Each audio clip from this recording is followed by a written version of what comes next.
Hello! Welcome to the world of the future. Wait, this isn't Futurama. Welcome to the Arcade Era Power Hour. Welcome to the world of the past. Oh, yeah, that's better. um, Living in the present, I guess, is me. I am Gibbon. And I'm Milo. Hello, good to see you. Hello. Yeah. Hello. This week, I swear I was prepared when we started this. This week, we will be talking about knockoffs. Yes. You know what? I've So, completely botched this intro. You can do it again. well, this is a podcast where we talk about Donkey Kong Arcade and its related universe of works. And Yes. last week we were talking about handheld LCD games that had the name Crazy Kong.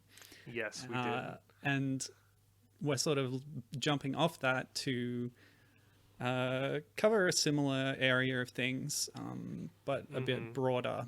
We're talking about any video games that are knockoffs of any. Sorry, we're talking about video games that are knockoffs of arcade era games. Mostly Donkey Kong games is what we're focusing on today. And speaking of Crazy Climber, that segues nicely into the first of our listener questions. Yes, we have no news or updates since last episode. It's been quiet, but we do have some listener questions. So, friend of the show and community member Tony asked, Crazy Kong will be covered for sure, right? On this knockoff episode. And my answer to that is Crazy Kong's not actually a knockoff. Correct. So while it was developed by Falcon on the Crazy Climber engine, it's not actually a bootleg or knockoff. So Nintendo, back when Donkey Kong was originally sweeping the nation, couldn't actually keep up with demand, partially because it was way more popular than they expected, and partially because they were in the process of moving their headquarters from New York to Redmond, Washington. And that sort of got in the way of them keeping up with manufacturing. So they... To be specific, wasn't Falcon's Crazy Kong made for release in Japan where Nintendo couldn't keep up with demand? It's a little unclear. I've read Japan, North America, and Europe as all places that Falcon was intending to release this. They were ambitious. We'll give them that. Either way, Nintendo could not keep up with demand, foreign or domestic, and so licensed Crazy Kong as an official release and allowed Falcon to start domestically releasing the game in their local domestic market. Yeah, and I think that's Japan from the most update information I've read. And so the first iteration of Crazy Kong was, in my opinion, a bit subpar to the original Donkey Kong. But they released a second iteration of Crazy Kong, which has a little Part 2 subtitle on it, even though gameplay-wise nothing's functionally different. But the graphics have been improved, and it has a little attract mode intro thing with like Donkey Kong in a cage with the Falcon logo on it and stuff, which purportedly really impressed Miyamoto. He's supposedly said something effective like, "Oh my God, they've done it!" upon seeing the little intro. And given the timing of all that and the fact that they were involved with either the manufacturer or distribution or something of Skyskipper, it may have influenced Skyskipper's little Kong in a cage scene that it has going on there. But as we were mentioning, with their ambition and intention to ship this everywhere, that was a breach of contract because they did end up shipping it everywhere, which is why you see Crazy Kong cabinets all over Europe and America. And they were taken to court by Nintendo in 1982, and there was a loss. Like, they lost the suit and lost their license. It didn't actually stop them from distributing at all. So I guess at that point it became a bootleg. I I guess. Hmm. They certainly kept using the name because they did a Crazy Kong Jr. cabinet, which Yeah. is just Donkey Kong Jr. And I mean that in almost the literal sense. Mm-hmm. Like they even reused the cab art.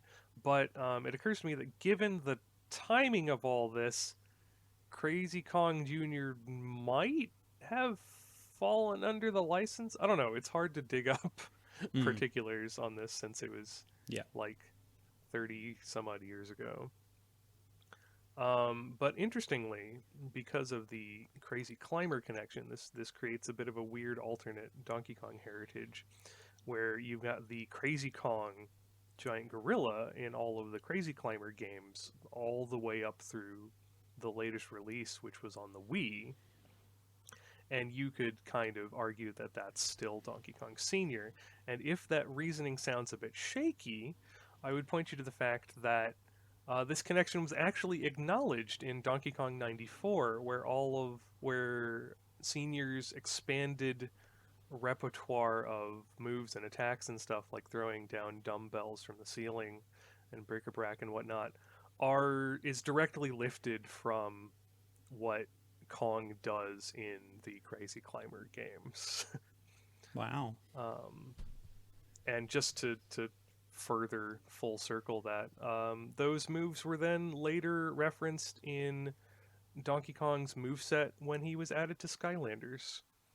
He has a move where he will stomp the ground and bring down like trash can lids and dumbbells and stuff. Oh, nice. Yeah. I didn't know that. Oh, that's really cool. Well said. That's obviously Grown Up Junior in his Donkey Kong Country iteration, of course. but Yeah. it's cool that they referenced that move. Yeah, it's a reference. Very nice.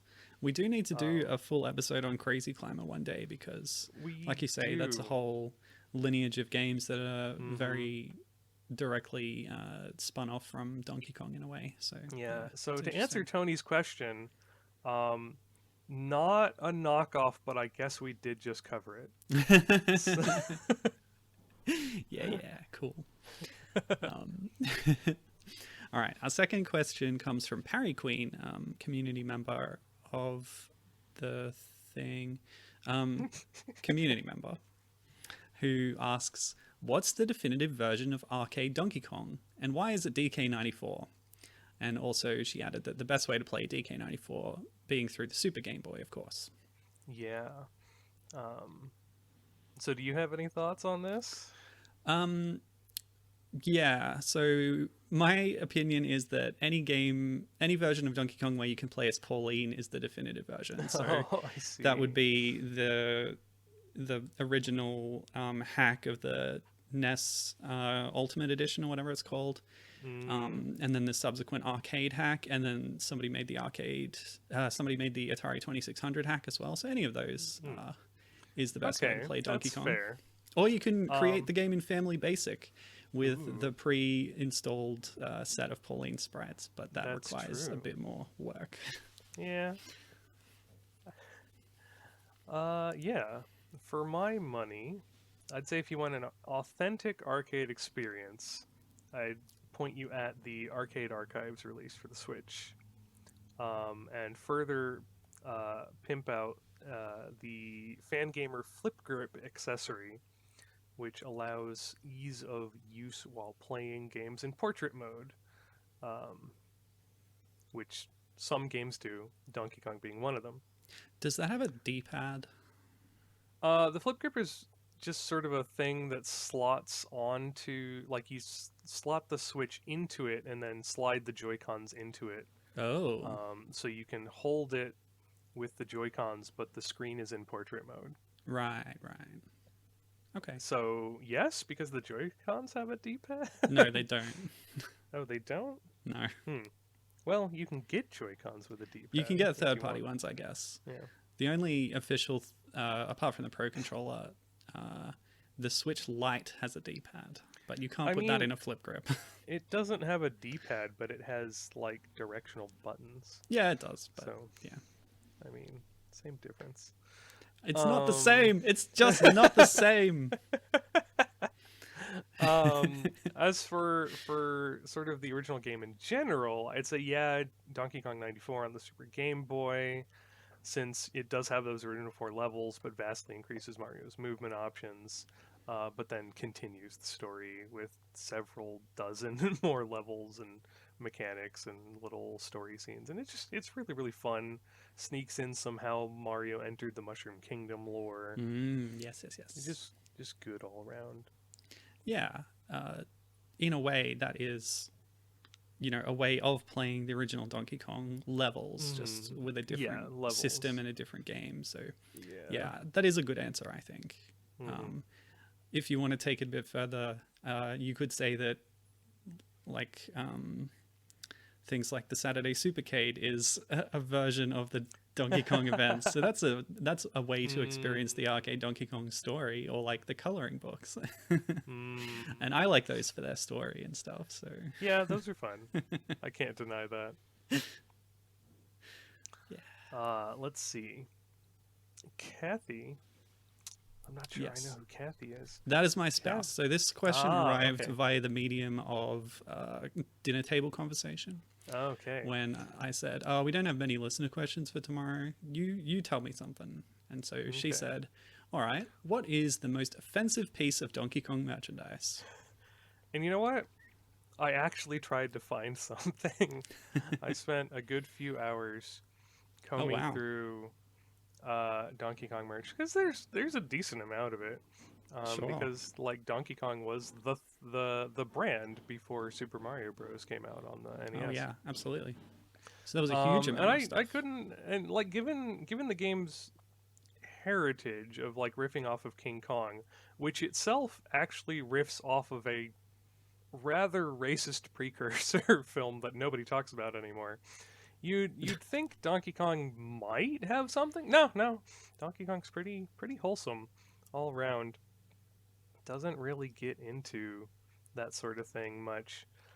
So my answer is going to be the Tommy Kongman electronic game from the late 80s that Hmm. so very obviously desperately wants to be a licensed Donkey Kong product but didn't mention it. That's not the offensive part. The offensive part is that as soon as it found a license to use, it immediately jumped at it, and that license was Sonic the Hedgehog. And they just slapped new decals on the thing and released it as a Sonic the Hedgehog electronic game. When I say electronic game, I don't mean LCD. This has a No. little metal ball bearing that you have to like jump up some steps and attach to magnets and sort of maneuver up this little mountain way up with little pictures of what's being represented in the gameplay happening on the plastic backdrop all the way up Hmm. to the giant Kong holding the blonde heroine at the top that you need to like knock over with the ball. It's a very sort of midway arcadey type experience. I'd actually liken it to Donkey Kong's Crash Course in Nintendo Land on the Wii Oh U. yeah. It's got that same sort of thing going on. Hmm. It's really, really fun. If you can find one cheap at a garage sale or on eBay, something, I'd recommend it if you're into this sort of thing. Yeah, Um, I saw a video of it and it looked really interesting. It reminded me of like 70s arcade games in Japan. yeah, Uh, yeah. as Gibbon said, it's electronic, so it's all mechanical, but it has automated elements, so little levers moving along. But then you press a button to hmm push the ball along at certain spots. Yeah, Um, since like while I do focus a lot of my time and energy on these early arcade games, not just Donkey Kong, but early arcade games in general, I do also have a passion for like the stuff that predates them, like pinball machines and these sorts of things. So this is just near and dear to me. yeah, Um, and I yeah. really, really wish it was licensed Donkey Kong, um, It but it's it not. it reminds me And more of Congo Bongo from Sega rather than Donkey Kong because you're ascending a mountain to get to Donkey Kong at the top. I mean, Um, it's only a mountain because of the backdrop art being a mountain. If you actually mm, look at the layout of the stuff, it's very like 25 meters stage. That's You know what I true. mean? I guess it's Um, more Donkey Kong Jr., I guess, with that had mechanical elements to it. it Yeah, did come so out in the late 80s, like all the yeah. Donkey Kong games were out by then. So, Yeah. Yeah, it's a really cool thing. While I was searching for a video of it, I also found a small version. So, yes, what you didn't mention was that the Kong at the top is actually a robot. It's a giant yes. mechanical gorilla. But there's a small variation of this without electronic elements. It's just a mechanical thing where you're pressing a hmm button. the interesting part is that small version, yeah, that Yeah. small version was released after the Sonic reskin of the big version. Oh, okay. Cool. Yeah, so Yeah. And the small version also has an organic gorilla as the antagonist. hmm But I prefer the sort of anime inspired art style of the bigger one than the smaller one. hmm I also found, because you said they did a Sonic rebranding of it. Apparently, at one point, they also did a haunted house themed rebrand of it as well, mm. which ties into the whole Crazy Kong Yeah, yeah, I dig it. LCD I thing, love it. where Donkey Kong can suddenly be a haunted house themed thing, and hey, hmm it works, I guess. Yeah. Yeah. So you said you did hours of research. I only spent minutes thinking about it. But when she asked me the question, the first thing that popped to mind was the old, like it's one of the first pieces of Donkey Kong merchandising in North America is the soft toy, hmm which we saw an ad for in Blip magazine. hmm I think it was Sears sold it, and it was a plush gorilla, Yeah. and it's like it's not offensive, but it's just kind of off model. It's got a barrel with the words Donkey Kong printed on it, hmm like pasted on its chest. And it It's looks kind of more like adorable. an I don't know what you're orangutan talking about. with long, spindly arms, and it has no neck. The head is directly on the body. It also like it's not terrible. It's just a little bit off model, basically. But I Mm. I do. I don't particularly like when a soft toy has plastic head and hands mm. and feet, which this one does. But that's just a pet peeve, really. The other thing I thought of was the old Topps trading card stickers or whatever they are. Mm. So Topps did a line of like Donkey Kong Arcade 1 themed like stickers with slogans and stuff on them. Mm. And the one that always stuck in my mind was where it's got Donkey Kong holding a bowl full of coins with a spoon, and he's saying, "I eat quarters," referring to, the fact that, oh, he's difficult and you're going to have to put more coins in to beat the game. Mm. But just the image of somebody crunching on a big spoonful of metal discs and just chewing them and swallowing them is just so viscerally disturbing to me that Mm. I think that bit might be my most offensive piece. Although if we I expand it to any Donkey Kong themed merchandise over the entirety of the history of the series, rather, I'm reminded of the Conversation episodes where they go through the Nintendo Power catalogs that you could order Nintendo merchandise from in the 90s. And the one thing that they stuck on a lot was the Diddy Kong cap, because of course Diddy Kong wears an iconic oh red no. hat with the Nintendo logo on it. But when Yeah. it came time to sell Diddy Kong themed merchandise, what they sold was a blue cap that had Diddy Kong's face printed on the top. Oh no, you're right. That's very offensive. It's so stupid. It's such a missed opportunity. Oh, Depending on how we define merchandise, I think yes. we could count any Captain N home video release that has the Blue Natives episodes in Oh, it. yeah, there you go. That did come to mind when you said before that the Donkey Kong series had steered clear of like racist hmm depictions of native people, but yeah, that's probably the closest thing. Yeah. Yeah. All in all, Donkey Kong's been pretty clear of that sort of thing. Some other series I follow do have some unfortunate stuff in them.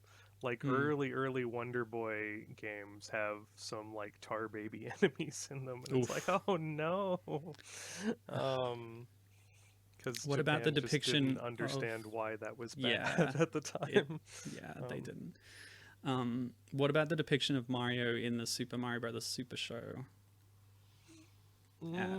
Like, as in Italian stereotypes. I don't know. I don't think I'm qualified to talk on that. Sure. Well, Like let's the leave it stuff there. in Captain N's just kind of obviously like, ugh. Yeah, Super it's Bros Super Show odd. is a bit, yeah, yeah, yeah. It's probably one of those situations where like, well, if you have to ask, the answer is no. Yes. But yeah. So Okay. So getting in just under the buzzer beater for 3 points. Um, Community member and friend of the show, Red Crested Breagle, asked while we were setting up to record, yes. how does Donkey Kong 2, the Game & Watch game, fit into Donkey Kong canon? So a little explanation on this. There's there's multiple Game & Watch games that spun off of Donkey Kong Jr. Yes. Most of them are just called Donkey Kong Jr. and are sort of jungle themed and sort of mash up the first two stages of Donkey Kong Jr. with like vines and the birds and fruit and whatnot. But the latter two stages in Donkey Kong Jr. take place in Mario's hideout and are sort of mechanical and have electrical stuff going on.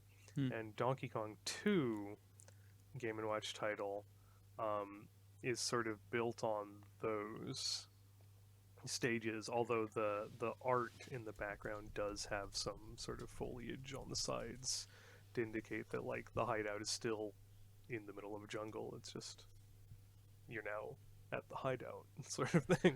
Yeah, it's a really cool thing. Essentially, it's one of the dual screen Game Watch releases, and the bottom screen is kind of stage 3, and the top screen is kind of stage 4, where you push the keys up. Which I thought was a really neat way to do it. Yeah. So to answer the question, I would say that Donkey Kong 2 is an alternate take on the second half of the Donkey Kong Jr. arcade game, basically.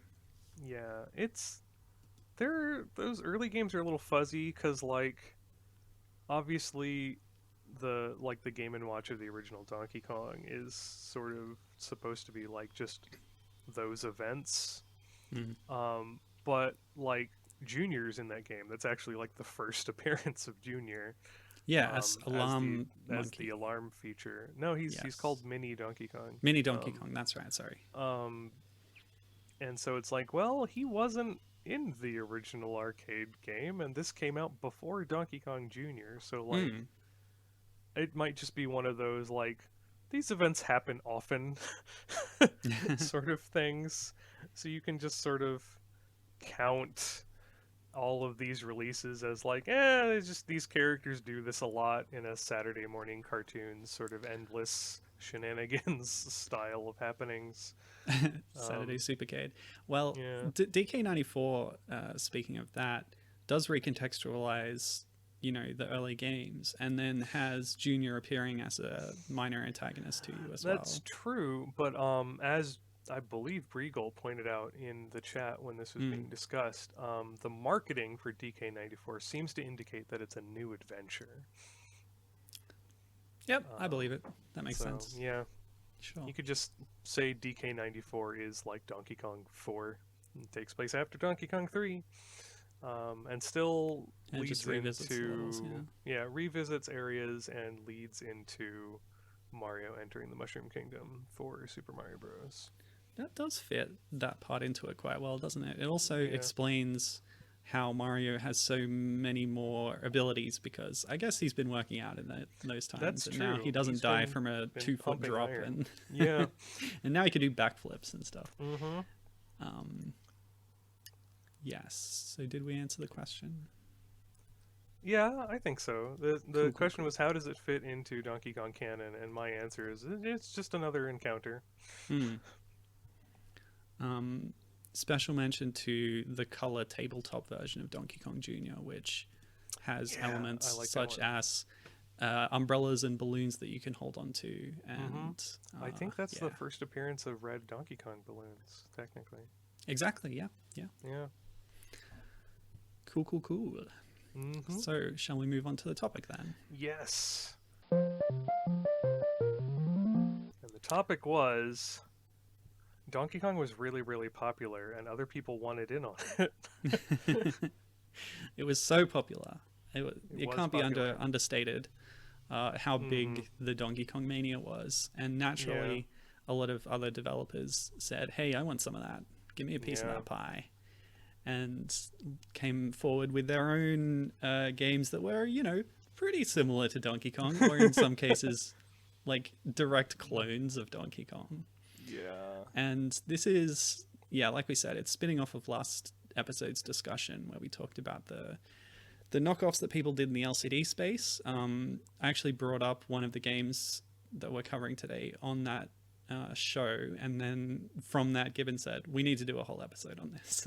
yeah basically. And my title for this episode was, should we cover these knockoffs? So it's kind of putting the onus on Gibbon there of saying we're going to discuss some games today, and then if we decide so, then we need to enter them into the DK Gerda database as some of games them are on our timeline. Some of them are easier yeses than others. Some of them are like, because some of them are just outright clones. Yes. And it's still like Mario and Donkey Kong unless otherwise specified. But some of them like copy the structure but reskin it and do other things. So yeah. We've sort of listed these in our notes chronologically. So to kick it off, the first one is the blatant Monkey Donkey in 1981, which is just Donkey Kong with some alternate cab and title art and graphics as close as people making notes in an arcade can make it. Yeah, the colors are quite different, although I will say that the Kong sprite is more detailed and possibly looks better than the original arcade release. Maybe. I don't know. The original arcade release is actually pretty nice. I think the major difference is the face on this one. Yeah. Actually, I'm going to retract that statement. It's more detailed, but that doesn't make it better. Yeah. I'd say it's a little bigger, which is why it manages to get some more detail in, but it has less colors on it.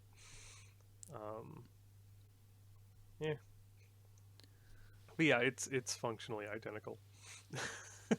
Yeah, I do actually like when you can use fewer pixels to make something that looks good.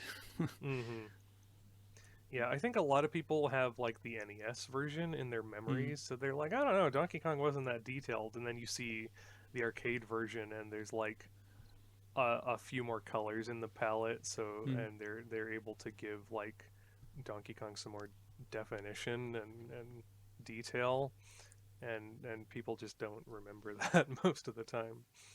So yeah, speaking of the graphics though, they're a bit outlandish in this version. There's a lot of bright green and things just look kind of off basically. Yeah. It's I almost use the term garish. Yeah, that's a good word for it. Now, we don't know who created this. Everywhere just lists it as a bootleg without any information on who made it. There's no title screen information on the developer. I've also seen some photos of this that call it Crazy Kong. It's possible they just slapped some new...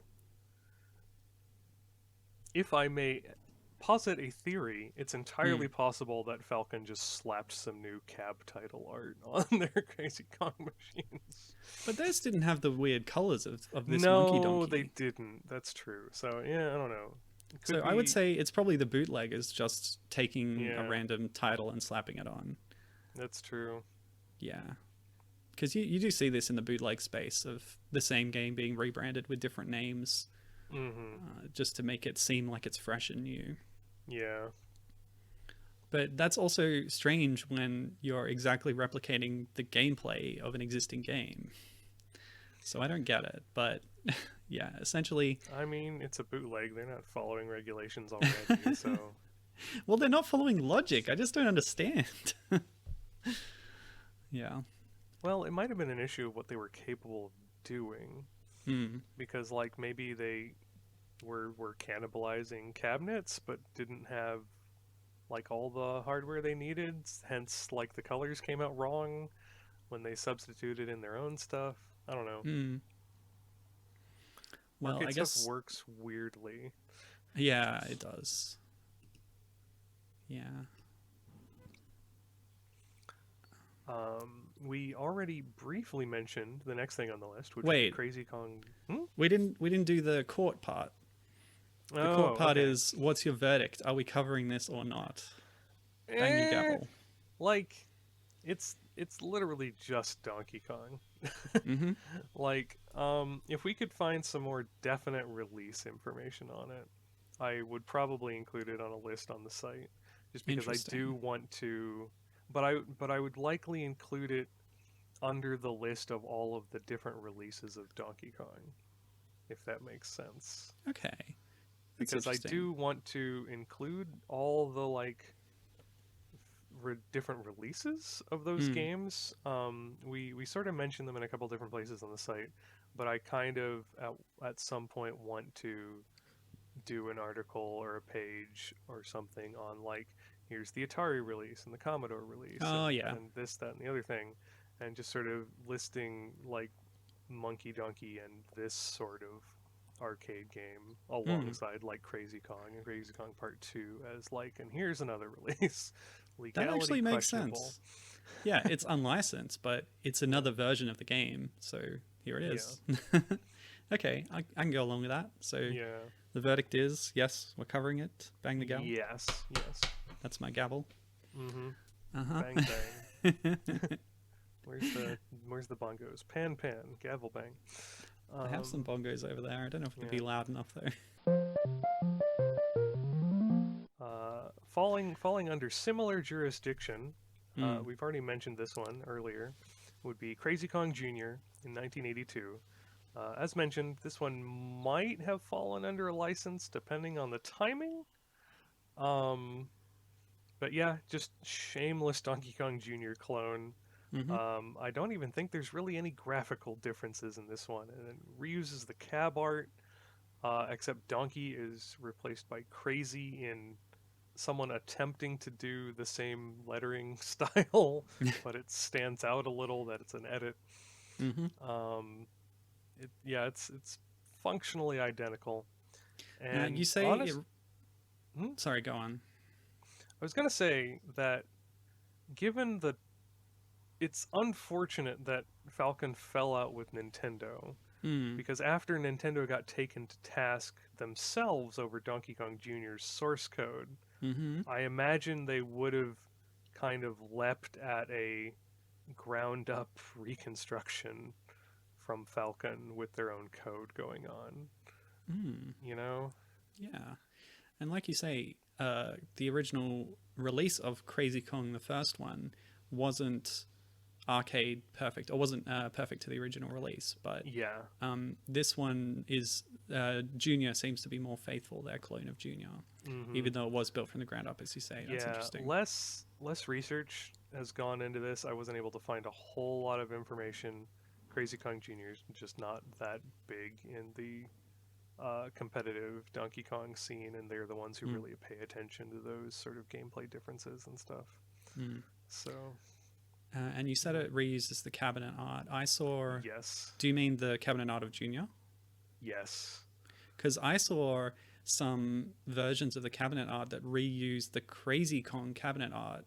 Oh So man. you've got Mario and Pauline and Donkey Kong on it in the same poses, but they've just added a junior to it and Oh changed yeah, the I followed your instructions. link in the notes. That's Yeah, crazy. and they Kong did. Jr. Um, Yeah, and they recolored Mario. So I don't know what that says, but yeah, it's pretty lazy. it sure is. So if Yep. we're covering Crazy Kong, then and this is essentially a bootleg, possibly. Yeah, this is a bootleg, Um, but I would just kind of group it in the same sort of category as Crazy Kong, which is just like a different arcade release. Yeah. I wouldn't even categorize this separately from Donkey Kong Jr., really. I would just count this along the ports the same way I'd put Monkey Donkey on the list of Donkey Kong ports. Perfect. I agree. So, bang, bang. Yeah. It's in the halls. All right. And the next one that you've added to the list here is Logger 1982. Yes. Made by Century Electronics, which I think is a US-based company as far as I can tell. Okay. I wasn't sure on that. Yeah, there's maybe a few different companies that have the same name, but the arcade scene was big in the US, so it makes sense. Yeah. So what is this? This one's a little more, has some more ingenuity behind it. It plays more or less identical to Donkey Kong, the original 1981 game, except it's completely reskinned with a lumberjack combating a giant bird of some description who is hurling logs at him down the girders and ladders and whatnot, and like the cement factory is now a sawmill, and instead of like the oil barrel with the little knot pie tins of cement mix going towards it, it's now like there's a circular saw in the middle and the logs are going towards it. There's some slight gameplay differences in that, like, instead of rescuing Pauline, you are like clearing the piles of logs. But yeah, like they didn't even change Mario that much. Like they changed the color of him a little bit, but it's still like he's got the cap and the mustache. The bird is interesting to me. I want to know more about this bird. And like if they didn't actually say what this new player character's name is, I would be tempted to just list this as another blue-collar adventure of Mario. I'd have to track down some cabinet art of this, honestly, because so far I've just seen like people playing the ROM on MAME on YouTube. Could be the missing third, fourth, or fifth Mario brother. Ooh. There are some weird things going on with this sprite though, where it's all green and purple and spindly. It's kind of strange. Yeah, the color palettes are a bit weird, but it's yeah. Yeah, what this reminds me of more than anything is when we did the episode with Bob about hacks of Donkey Kong. There's fan hacks in recent years, mostly of the console ports, that are basically total conversions that change out the character sprites. Sometimes they just change out DK, and this is just like that. Like instead of DK, it's a bird. Instead of the barrels, it's logs, and it's just changing the theme of the game while keeping the gameplay. Yeah, but considering this came out in 1982, like, and so many other companies just like slapped a new title on it and had their like shitty recreation of Donkey Kong, and had zero like vision at all. The fact that they were actually like, you know what, let's make this a little different, like actually impresses me, sort of legitimately. That they took the time to actually like construct something new out of it a bit. Yeah, I like that too, the sort of ambition of it. But I will say that having watched some footage, I don't think it's perfectly replicating the gameplay. I think it's a little bit simpler. There's not as much going on. Yeah, there's not as much going on. Fewer sprites and so on. Mm-hmm. But still, yeah, pretty impressive. And it looks like it has an track mode screen of some kind. It does look that way, doesn't it? Sorry, I should have reviewed this a bit more beforehand. But yeah, it's fairly simple. It's, you know, I like the little chainsaw on the title screen that Mario then does not use. Oh, is that what that is? I mean, I think that's what that is. I don't know. What else would it be? So the important question, is this going to be included? Is this is this worthy of DK Gerda coverage? It's definitely worthy, but I want to find some like I want to find like an actual photo of an arcade cabinet of this so I can get a look at the paneling and see if like it has character names and stuff on it, because I want to know whether we include it in like the list of bootlegs and knockoffs or if we include it as like an entry in its own right, you know? Yes. More context needed. Yeah, basically. Because so far I've literally only seen like gameplay videos of MAME play of this, and I have yet to be able to track down an actual picture of a cabinet of this. So, if you're listening and you know of pictures or know where a cabinet is and might be able to take some pictures, obviously not in the middle of the pandemic, but like I would not be unappreciative. Oh, But you would be yeah. appreciative. Double negative. Sorry. Yes. I had to pass that. I'm slow. No worries. Good. So, yes, pending decision. Decision postponed. Yeah. Okay. So the next one on the list is I'm going to be actually... upfront. This one's included. This one's a yes. This is really cool. This is the one I brought up last week. So it's called Junior's Revenge, a 1983 release on the TRS-80, the Tandy... Oh, hang on. What does that stand for? Yeah, whatever. The TRS-80 computer. Also had a release on the Dragon. It was done by Computerware, based in the USA. And yeah, it's a clone of Donkey Kong Jr. Just like Crazy Kong Jr. But because it's not made for the same hardware, it's made for these sort of simple computers. It more resembles the home computer ports of Junior. With its simpler graphics. It does manage to be... There's an important difference. Hang on, we'll get to that. It does manage to be feature complete. It has all 4 levels included with all the mechanics in there as far as I can tell. Like I said, the graphics are quite simple. I noticed that Junior looks a bit more like Lanky Kong. He kind of has really long orange arms and is wearing what appears to be a white shirt and blue trousers. So it's like, Lanky. But yeah, as you alluded to, and as I did mention last week, they were trying to skirt copyright. They didn't have the word Donkey Kong in the title. And they said, let's not call this antagonist character Mario because that would be too on the nose. Let's try and claim that it's an original property by changing the name of this character. So Mario, he's an Italian stereotype. Okay, what else can we do? Word association. What's another common Italian name? I know, Luigi. And of course, this predates Mario Brothers and Luigi's debut. And I was like some galaxy brain head exploding going on when Milo told me. Yes, listen to last episode for that brain explosion live on air. I could not believe it. Just like, really? Really? We have a retroactive first appearance of Luigi here in Junior's Revenge.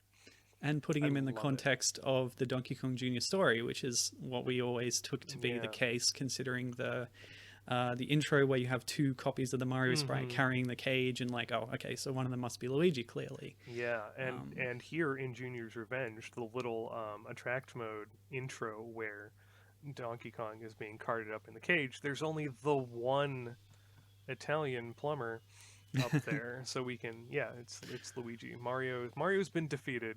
It's now up to Luigi. That does make sense because the title sort of positions it as a sequel, Junior's Revenge. And a funny thing is that I found a manual for this game, essentially.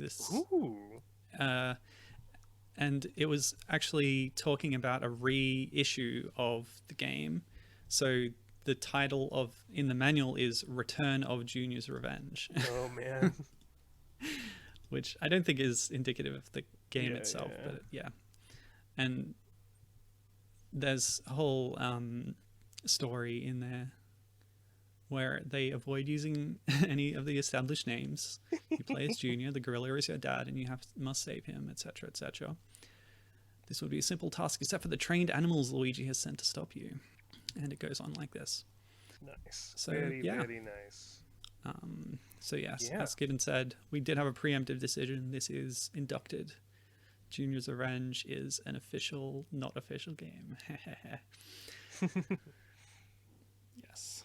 I mean, given the legality around early Donkey Kong games being the reason that things like Donkey Kong or Jumpman Returns and DK Remix could be like actually sold, I mean, I think it's fair to just be like, yeah, why not? Nintendo can't say no. This is a good point. That whole legal dispute sort of made the characters, in a way, pseudo public domain. Not legally, but Yeah. in a way that they couldn't be prosecuted for it, sort of. Mm-hmm. So, yeah. It's a gray area. It does give more legitimacy to all these clones, doesn't it, if you think about it like that? Yeah. Yeah. Speaking of clones, Computerware, who made this, are also responsible for a fair number of other clones. There's a lot of these companies, and they'll come up as you look at this list of games. But they had things like Mr. Dig as a clone of Mr. Do, and Ghost Attack as a Pac-Man clone, and Moonhopper, which was just Moon Patrol. Yeah, it's a thing. If you can't make, you steal, right? Mm-hmm. Is that too harsh? The highest form of flattery, maybe? Sure. Yeah. All right. I think there's an interesting one next on the list, which doesn't clone the gameplay. So I found this one called Donkey Gorilla, which was released on the PC-88, a Japanese home computer, in 1983. Yes. It's made by Tsukumo Denki in Japan. And yeah, it's a very simple and simplistic kind of game where you are climbing on a horizontal rope, so it's just a one-dimensional movement, and dropping coconuts, quote-unquote, down on gorillas who are trying to climb up the trees and attack you. Now, I use quotes because although the backdrop has graphics of a sort, you know, they look like they were made in MS Paint, but all the sprites are just made of ASCII characters. So you're like a circle and a square, and like a couple of backslashes, and you're dropping love hearts on top of other assemblages of shapes. You're attacked by a bat, which is made up of a club symbol and two triangles, and yeah, it's obviously very restricted in its it's very how can I put this? It's very simple. Yeah, it's simple. It's like it's early computer, so they're kind of exactly.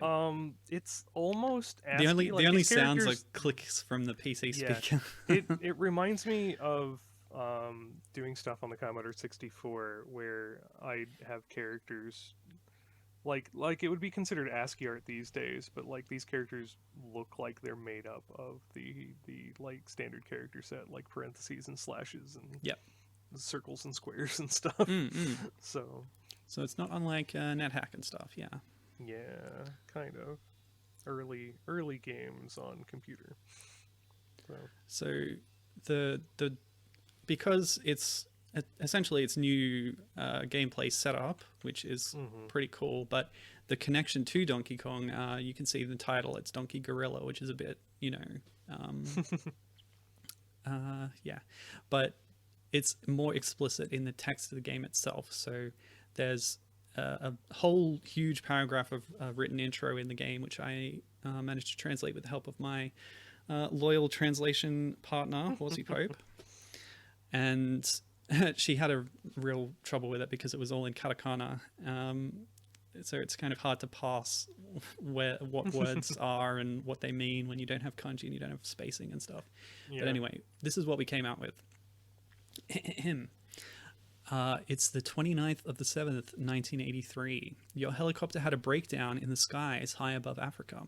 You somehow managed to perform an emergency landing, only to find Donkey Kong's descendants there, who hold a grudge against humans. You use a rope and escape to a palm tree, but they clamber up and over and assail you. To make matters worse, there are nasty-looking bats menacing you. This is no time to be talking about animal protection. Drop coconuts and defeat your enemies. So it explicitly says Donkey Kong? Let me see this screen. Yes. Donkey Kongu. No. Hang on. Look up the word. Donkey Kong. It does say Donkey Kong. Exactly. Wow, okay. That's what caught my eye. No Donkey Kongu no Magotachi. Yeah. Which can be translated as grandchildren or descendants. Mm-hmm. So it's a little bit vague. Yep, there are. That is what it says. Wow, nice. Yeah, nice. I do like the line about this is no time to be talking about animal protection. that became a little running joke for us for a little while. But yeah, because of the experiences of Donkey Kong with humans in the past, his family now is very distrustful of humans, and so they're going to attack you on sight. My only thing is it specifically says this is July, not July. July. Yeah, July 28th, 1983. Donkey Kong's grandchildren. It's like, Oh yeah, 28th, not 29th. My bad. But yeah, animals can breed earlier than humans. not quite that fast though. Well, how old is DK? That's Junior true. might not be his first child. Well, we know from the Rare games that Junior is Senior's grandson. So, well, sure, yeah, it's disputed, but we'll hand wave it. And as you say, it says. It could be grandchildren, could be descendants, so it could just be like the Senior's family. And we know gorillas have a sort of pack hierarchy where you have the one in charge of the group and everybody else is the kids. So I don't know. I'm willing to hand wave it. This is great. I love it. Yeah, it's got a literal reference to Donkey Kong's name in it, saying this is the relatives living in Africa. Yeah, it's just amazing. Obviously, it's unlicensed. They didn't have permission to use the name Donkey Kong. They just obviously put this out under the radar on the PC-88. But they made that claim, and so here we are. Oh man, I wish we had more definite release dates on these things than just nebulously 1983. Yeah, and you can't assume that the date given in the game is the release date either, because it would have trickled out or whatever. But that might have been the date when it went gold or something. That's true. We could just use the date listed in the game. July. I'd be happy with that. 28th. Yeah, no, I love it. Obviously, we're including this. Yes. Oh, it's cool stuff. Yeah. The next one is, we're jumping forward a bit. So undoubtedly there's a lot more clones in the 80s, but view this episode as a selection of the knockoffs that we might be covering. There may be a part 2 in future, especially if people contribute suggestions. But yeah, we're going to 1991 now, to Kong's Revenge, so another revenge game. This was released by Ziggurat Software in Spain on the Amstrad CPC, DOS, MSX, and ZX Spectrum. I've seen footage of the CPC version, the Specky version. Nice. And it's a sequel to Donkey Kong 1, basically. Yeah. Let me read you. It's sort of DK94 before DK94. That's a good point. Yeah, it's more complex. It's got bigger levels. Let me read you the plot from the back of the CPC box, which is the only scan we have. I think the game was only released in Spain, or at least the Spanish version is the only one that we have access to. And I translated it using Google Translate, and it says, Kong is back in town, and this time he's coming for revenge. Mike will have to face him to save his life and that of his girl. A classic of action on your computer screen. So they're really positioning it as a follow-up to Donkey Kong, but they're not using Mario as the character. They have this Mike guy who does look different as well. When you get to the ending and you rescue the girl, who, by the way, is completely naked in game. Okay, then. about to say she's kind of a bit scantily clad in this title art, but and on the title art, yeah. But when you actually see her sprite at the moment of rescue, yeah, she's nude. It's not okay then. great. What was I saying? Yeah, but after that, directly after that, you get a screen of them with a close up of Mike, and he's not Mario. He does not have a moustache. He looks quite different. Oh, he's very buff as well, by the way. Unlike Mario, who is a relatable everyman. Yeah, so I think the interesting thing about this is the ambition of the gameplay. So, like you said, like DK94, it expands a lot on what Donkey Kong was doing. There's ladders and girders and rolling barrels, but there's switches and scrolling screen and back and forth, a bit of puzzly action kind of thing going on, which is pretty interesting. There's some Contra-y shooter level. Indeed, there's phase 2. Phase 1 is the whole switches and girders thing, and phase 2 is a shooter side scroller. You're running along with the city backdrop, and you have a big gun, and you're just shooting stuff, barrels mostly, although there's a couple of like UFOs at the end, and whenever Kong pops up, you do shoot his face until he goes away. Run past the Statue of Liberty. Nice. Yes. You also run past something that kind of looked like the Space Needle, but I don't know. It does kind of look like the Space Needle. It wouldn't be unusual for Donkey Kong. I said that. Where else did we see the Space Needle recently? That's a good question. Was it Daigakushu? No, maybe. I know for sure it was in Slam Dunk Kong. Right. It was also in one of the Crazy Kongs, the one that was sort of King Kong 2 themed. Yes. Yeah. But anyway, regardless, it's cool. It has hold on, sorry. Yeah, so it's cool. It has these really large sprites, which can be, a blessing and a curse. It makes them pop. People were impressed by large detail graphics back then, which is good. But I think it can be a bit of a drawback because then there's less on screen and there's scrolling, which in this case is quite choppy as well. Yeah, Nintendo sort of mastered that less is more thing going on by having small, concise sprites that got across detail without actually being super detailed. Yeah. Also, given the systems they were on, the color palette is quite limited. You got a lot of cyan and magenta going on. Watching some gameplay of this, though, I love it. Like, yeah. Aside from that brief nudity at the end, which is like, okay, why? This looks pretty great.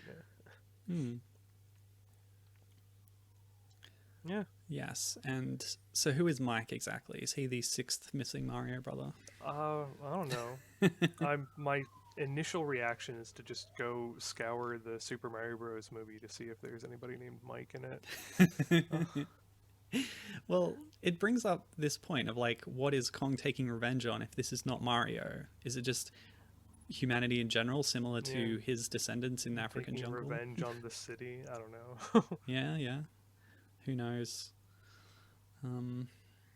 But yeah, it's revenge, and then you must thwart the revenge by shooting it in the face.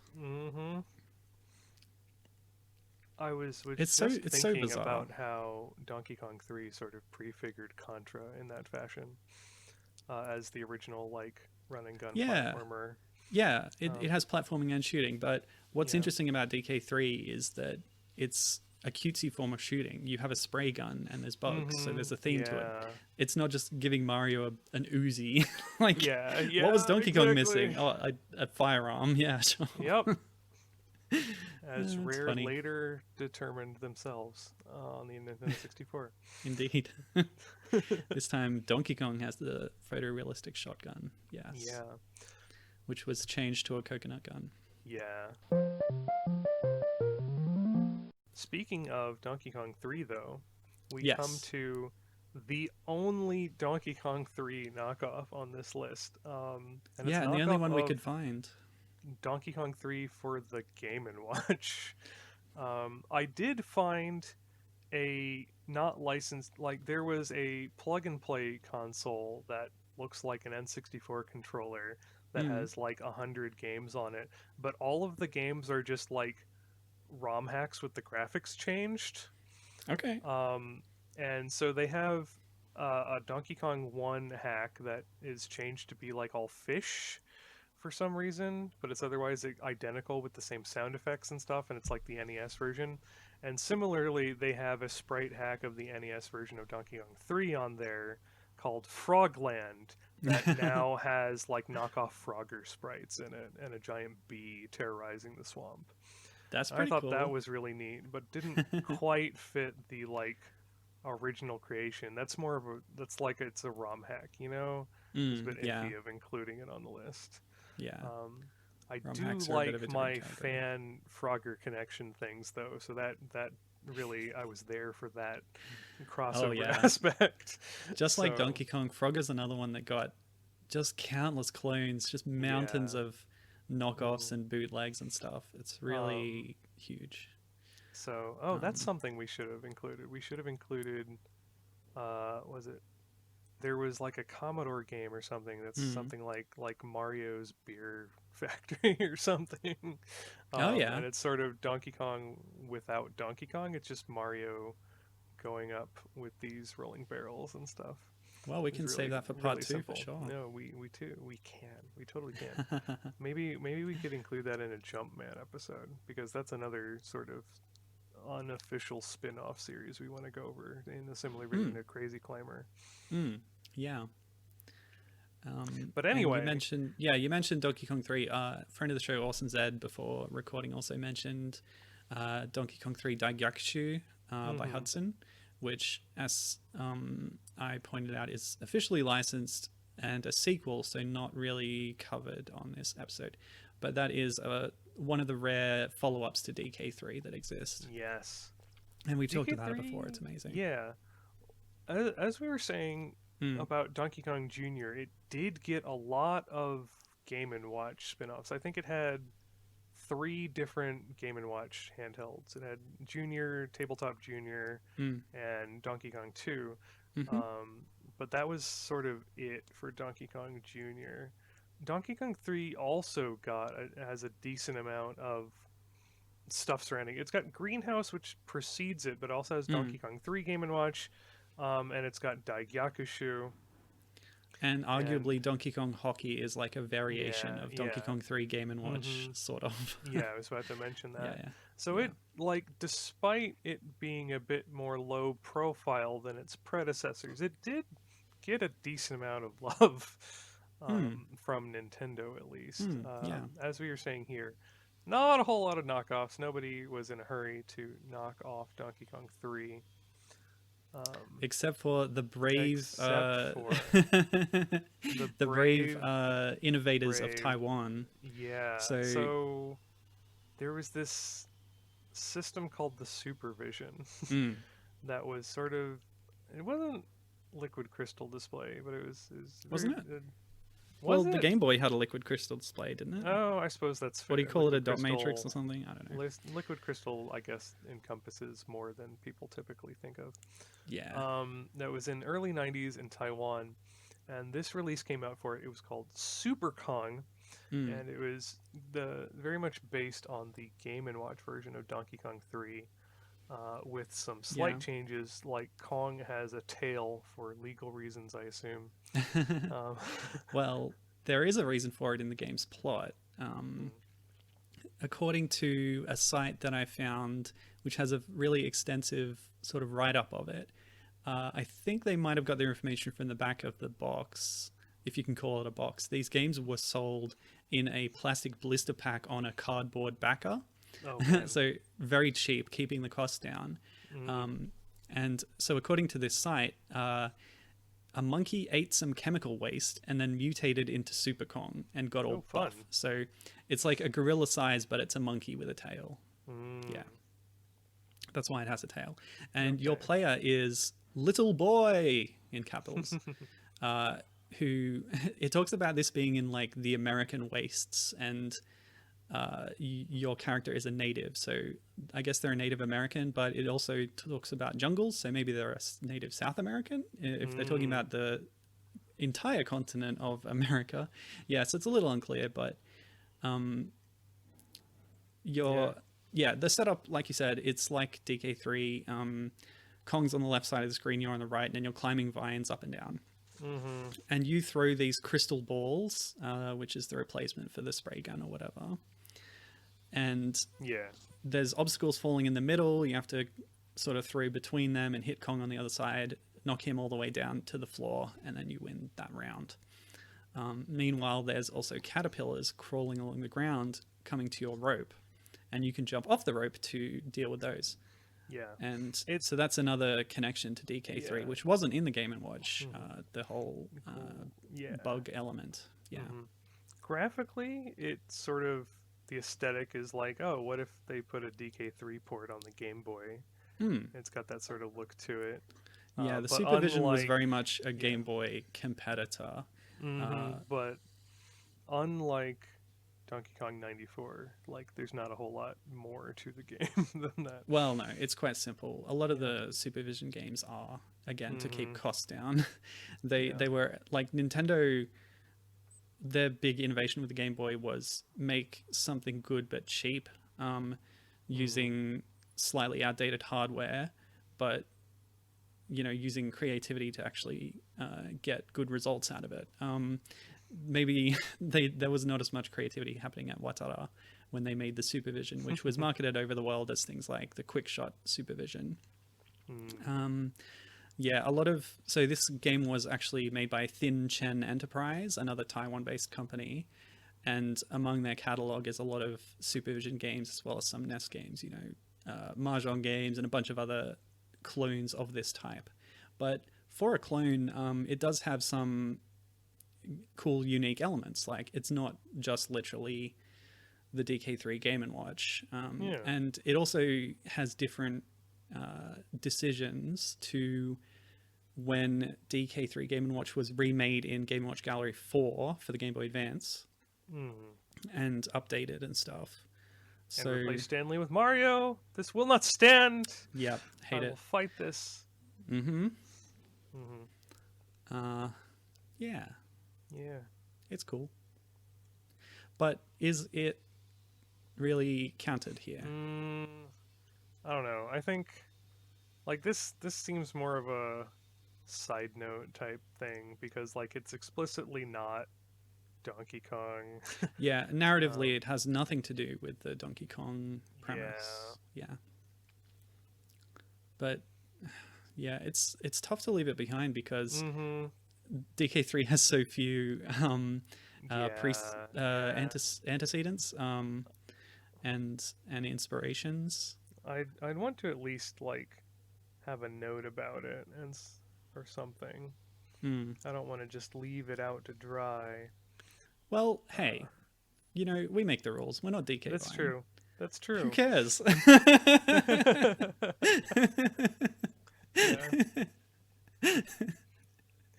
You're right. You're absolutely right. So, it's got the word Kong in the title. By continuity, but yeah, sure, why not? I've had flimsier excuses to put things on the lists.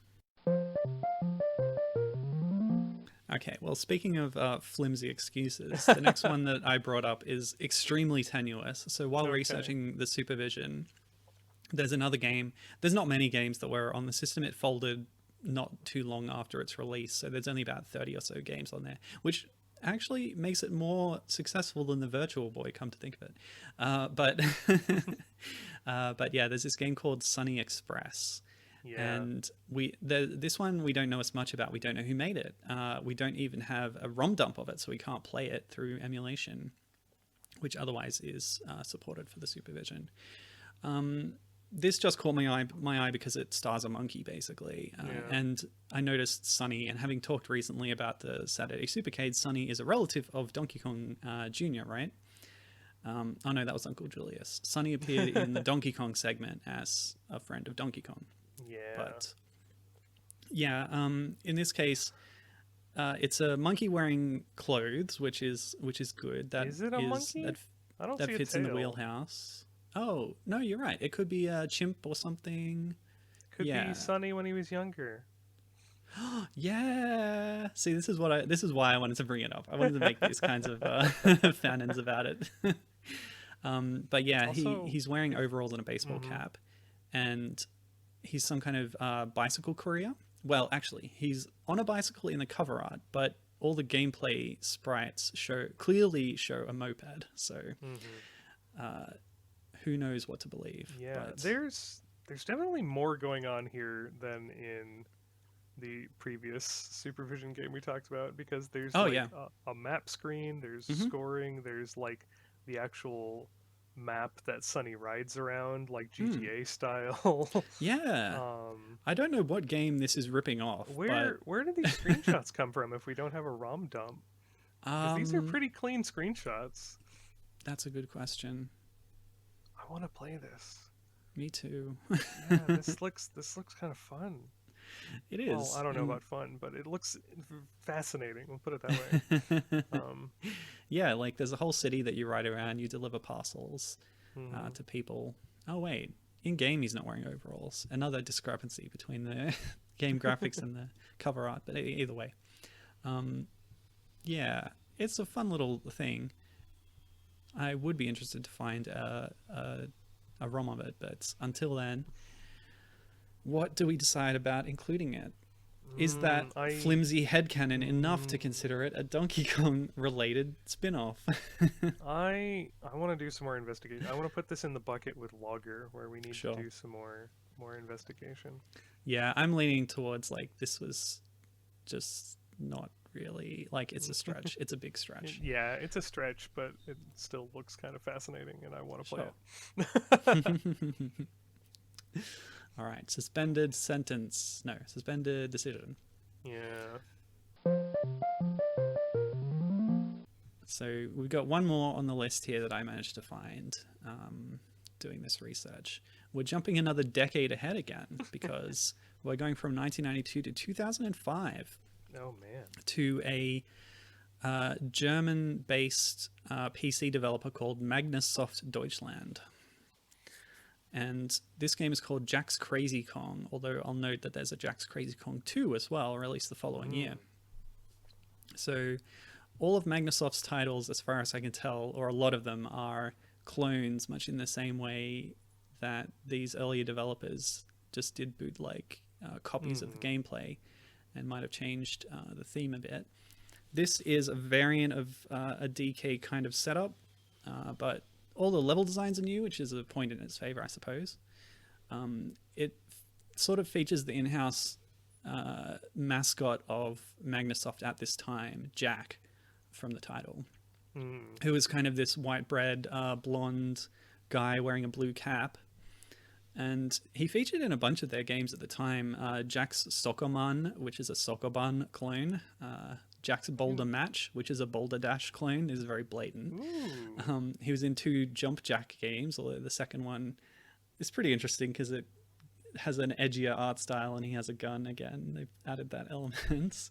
And they also brought a gorilla into the proceedings. So Jump Jack 2 might be one to look at. But yeah, Jack's Crazy Kong 2 as well around this time. So much like Logger, actually, the setup here is very timber themed. There's a forest background, everything's made of wood, and yeah, you're just trying to, well, like, actually your objective here is to collect all the bananas, and that involves locking up Kong by finding a switch that drops a cage on him, and then you traverse the level. The main problem is that you die in one hit, that resets the level, and while there's a lot of hazards around, they move really slowly, so waiting for them to pass just can be agonizing. Oh no. Yeah, but I think the points in its favor that are interesting to me are the kind of pre-rendered graphic style, which takes trends established later with what looks cool, although this is sort of after the time of when that was really cool. But yeah, 3D graphics and that kind of thing. It also has a giant hornet as an enemy, which is a nice DKC connection. We've seen possibly. that pop up a lot. Mm-hmm. Yeah. Yeah, on my stream last week, I just played Monkey Shines, which was a 90s classic Macintosh shareware game, and that similarly takes on aesthetics from DKC with a gorilla character and a giant bee as an enemy and that kind of thing. So we can see that influence coming in here as well, although the gameplay, much like Magnasoft's other games, is very directly cloning an early action game. Yeah. Yeah. Uh-huh.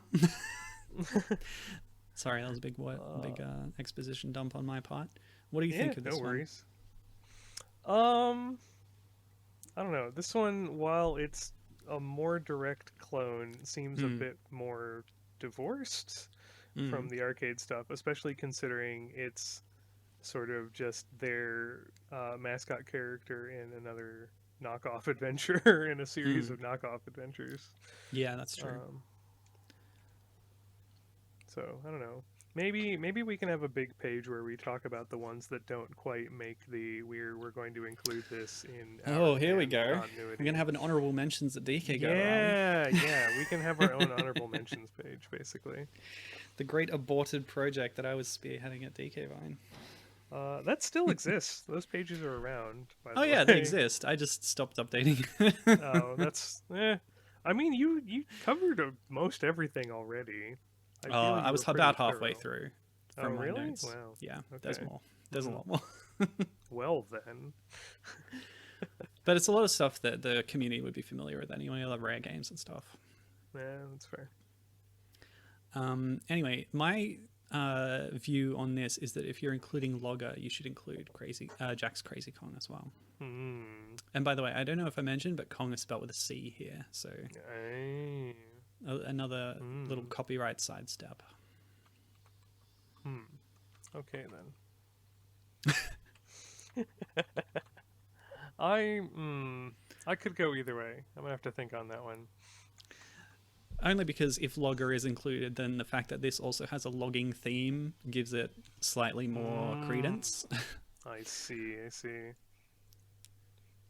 can see that. But yeah, we just covered like a dozen or so. I'm sure there are many we missed. I would love for you, dear listeners, to tell us about them. So yeah, we'd love to do a second episode where we cover more of these.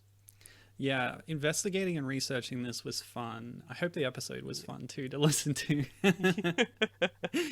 But yeah, it's just cool finding these connections and other what would you call them, like lampreys or remoras, like these little scrappy things that hang on to a big behemoth and try and extract some success from it, you know. And when you have something as big as Donkey Kong, you're going to get a lot of these imitators coming along, and if we can find some that bring us joy, then that is all I ask for. Because that's what we're doing here. Because we enjoy it. So cool. Well, thank you. Yeah. And speaking of things we enjoy, let's do some plugs for this episode. Yeah, do it. Which is other things that we've been enjoying. Sometimes we promote our own stuff, but I don't know. I haven't had much going on recently, so here's something that I've enjoyed recently. So Neil Cicierega put out a new mashup album called Mouth Dreams. If you don't know Neil Cicierega, he is the creator of Potter Puppet Pals. That's one of his more famous internet things. Cool. He's I know what that is. He's behind the band Lemon Demon. I was first introduced to him. I know what that is too. Yeah, there you go. I first found out about him when I was real big into Slender Man, the horror web series that phenomenon, you could say, because a lot of different people made their own versions of it. And he made a short called Splendor Man, where it was Slenderman, but he wasn't scary. He had a big smiley face. Okay, I've seen a lot of this guy's work. I just didn't know it was all him.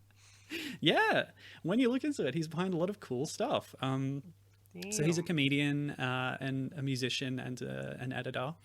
And this sort of album project of the Mouth series is him putting his musical and audio editing skills to work. So he started with Mouth Sounds, which featured a lot of remixes of Smash Mouth's All Star, the song that they made for the Mystery Men soundtrack, although popularized in Shrek.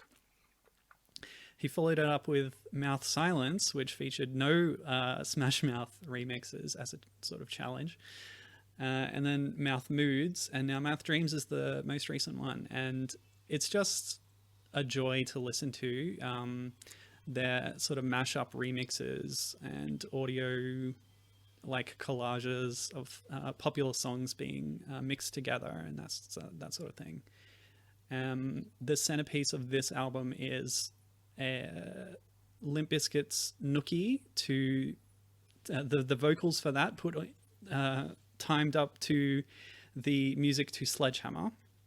And then they followed up by taking the music to Nookie and putting the vocals from Yub Nub from the original release of Return of the Jedi over that. So this is sort of how he started the project, was taking isolated tracks from Rock Band. So you could take the vocals and put them onto the music from another song if the tempo matched up. And then he started changing tempos and other things, and then it evolved into like big, huge mashups of all sorts of different things. So one thing I'll mention as well is don't miss Mouth Misk, which is a collection of B-sides from this sort of remix project.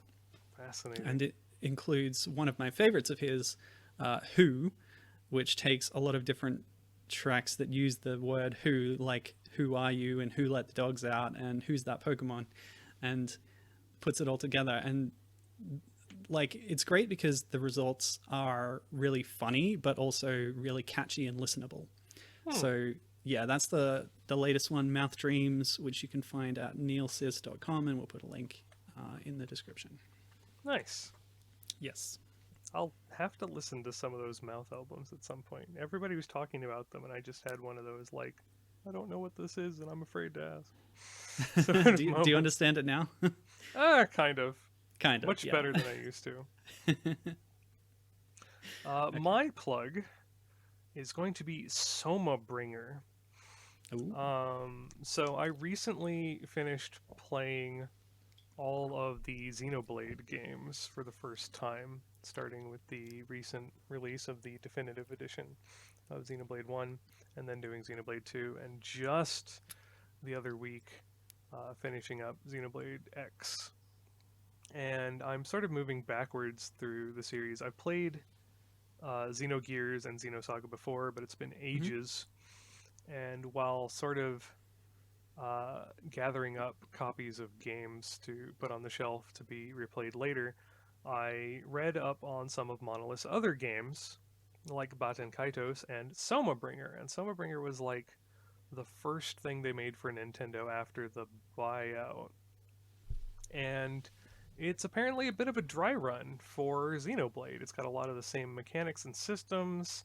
It's got a lot of themes and story beats and lore elements that would later show up in like Xenoblade and Xenoblade 2. And it's sort of basically like an unofficial Xenoblade game for all intents and purposes. It was released on the DS and it never localized officially. So I've gotten a hold of a repro. There is a fan patch, which translates almost everything in the game except for some like compendium entries for items and stuff, which is another staple of the Xenoblade series.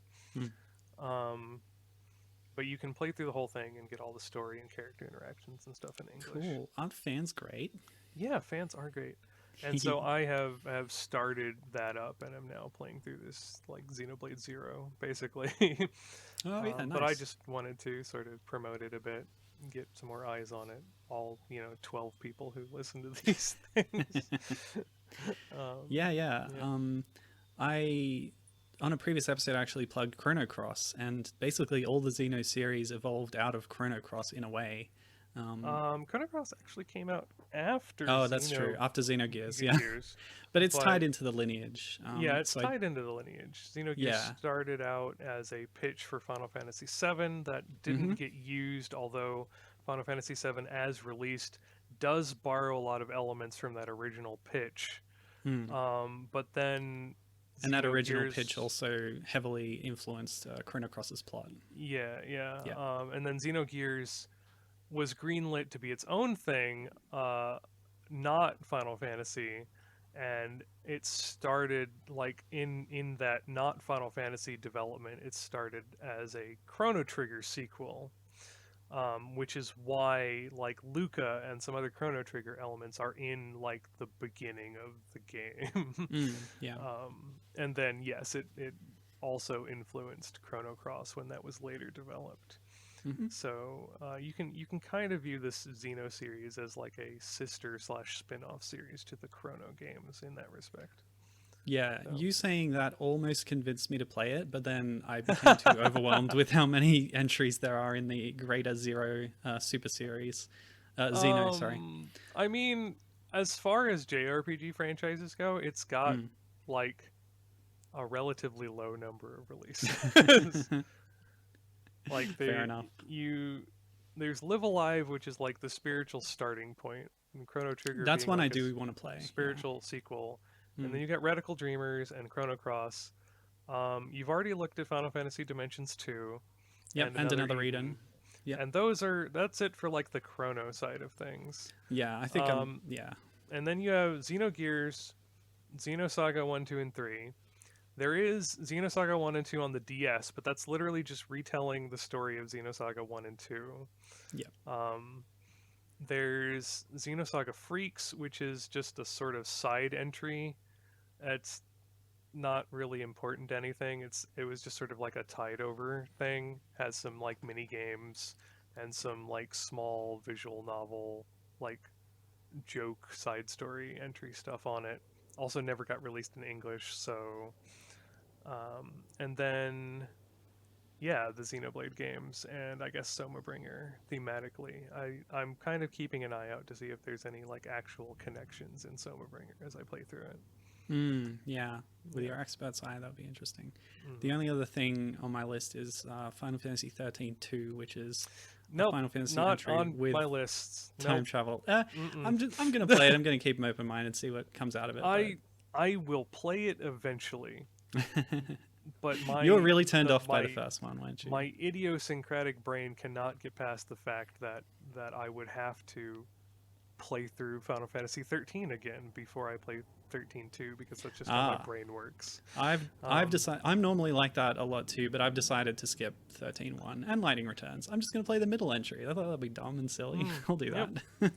But it seems natural to me to play it after Final Fantasy Dimensions 2, which melded the Chrono stuff with a huge helping of Final Fantasy theming.